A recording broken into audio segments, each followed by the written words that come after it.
सभी को नमस्कार, जोहार। आज के इस प्रेस वार्ता में हमारे साथ मध्य प्रदेश की प्रवक्ता छोटी बहन सुश्री राफिया नाज जी और साथ ही साथ मीडिया सह प्रभारी भाई अशोक जी और आप तमाम इलेक्ट्रॉनिक प्रिंट मीडिया के सभी साथियों को, सभी बंधुगणों को मेरी ओर से जोहार। आज का ये प्रेस कॉन्फ्रेंस जो दुमका की बेटी अंकिता जो 2022 की घटना है, कल कोर्ट के द्वारा जो उनको जिंदा जलाया और जला के जो मैंने उनकी हत्या की, वैसे आरोपियों को कल कोर्ट ने सजा दिया और वो सजा उम्र कैद की सजा दी। इस सजा का हम सभी स्वागत करते हैं।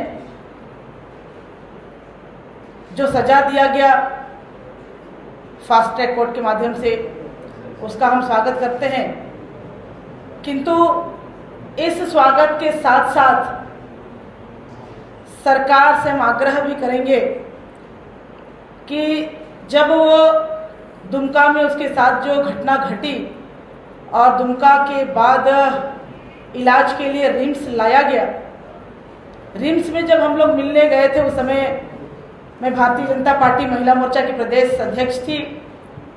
उस समय उन्होंने हम लोगों के सामने भी और बाकी और लोगों के सामने भी कहा था कि जिस हिसाब से जो आरोपी उन्हें फांसी की सजा हो, तो हम सरकार से यह आग्रह करते हैं कि हाईकोर्ट में अपील में जाएं और इन अपराधियों के लिए फांसी की सजा की मांग करें। ये फांसी की सजा के लिए आगे प्रोसीड करें, ये हम उसके आग्रह करते हैं। हम इस फैसले का स्वागत तो करते हैं, लेकिन स्वागत के पीछे जो भयावह मंजर रहा है, उस पर जरूर हम कहना चाहेंगे। जब ये घटना घटी और जब दुमका में घटना घटी, घटना की जानकारी मिली, जानकारी के बाद उसे रिम्स रेफर किया गया, लेकिन उस समय जो सरकार थी उन्हें एक एम्बुलेंस तक नहीं मिला कि वहां से हम रिम्स पहुंचाए।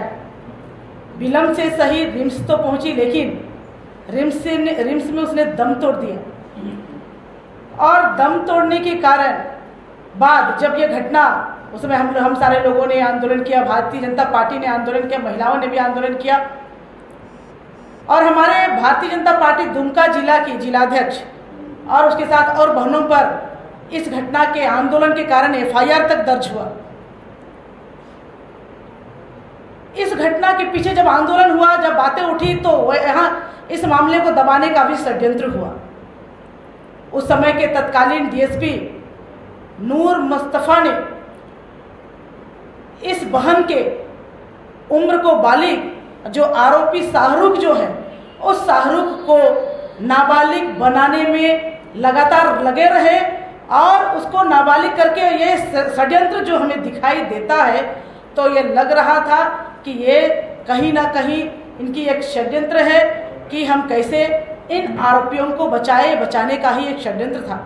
किंतु लगातार आंदोलन के कारण उनका जो मंसूबा वो रहा, वो मंसूबा में पानी फिर गया। ये दुमका में एक घटना नहीं, कई घटना लगातार घटी है। आप अंकिता के बाद देखिएगा, जो डीएसपी नूर मुस्तफा, सरकार से मैं पूछना चाहूंगी कि जो डीएसपी नूर मुस्तफा ने जन्म की तिथि के साथ जो छेड़छाड़ किया, बदलने का प्रयास किया, उस पर सरकार ने क्या कार्रवाई की? शाहरुख के बंगला घुसपैठिए अंसार उल बंगला, जो बांग्लादेशी घुसपैठी संगठन से जुड़े होने के प्रमाण मिले हैं, इस अंसार उल बंगला के साथ वहाँ के जो लड़कों को ट्रेनिंग दिया जाता है और ये सिखाया जाता है कि यहाँ के भोले भाले महिलाओं को टारगेट करके उनके साथ संबंध जोड़ो, लव जिहाद के माध्यम से उसको प्रेम जाल में फंसाओ और उनका सब कुछ लूट लो। ये प्रमाण होने के बावजूद भी उस पर क्या कार्रवाई किया? कई ऐसी घटनाएं, उस पर भी कोई कार्रवाई नहीं हुई। संध्या टोप्पो की घटना पर क्या कार्रवाई हुई? तो ये जो बातें हम सारे लोगों ने किया, इतनी जो घटनाएं 6,500 की घटना जो हुई, इस पर चुप क्यों रहे?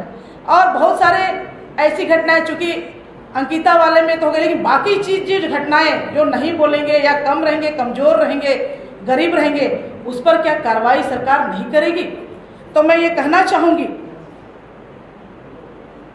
कि ये जो घटनाएं हैं, महिलाओं के ऊपर जो घटना घटी है, लव जिहाद के माध्यम से, तुष्टीकरण के माध्यम से जो घटनाएं घट रही है, इस पर कार्रवाई हो। अंकिता के मामले में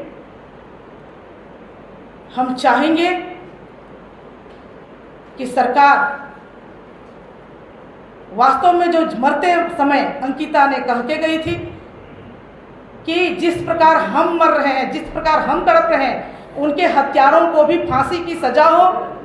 हम सरकार से आग्रह पुनः करेंगे, तुष्टीकरण की नीति छोड़ दे, मां बहन बेटियों की इज्जत के सामने वोट बैंक की राजनीति छोड़ते हुए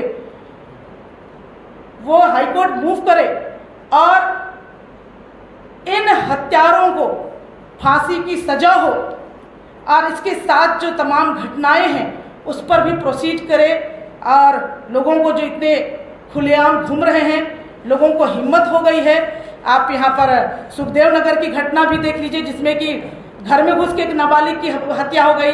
कलकांके की घटना देखिए, भीड़ ने एक महिला को बांधकर पीटने की घटना। इन तमाम बातों पर त्वरित कार्रवाई करते हुए लोगों को घटना पर कार्रवाई करें और जो दोषी है, दोषी पर को सजा मिले, ताकि लोगों पर भरोसा है।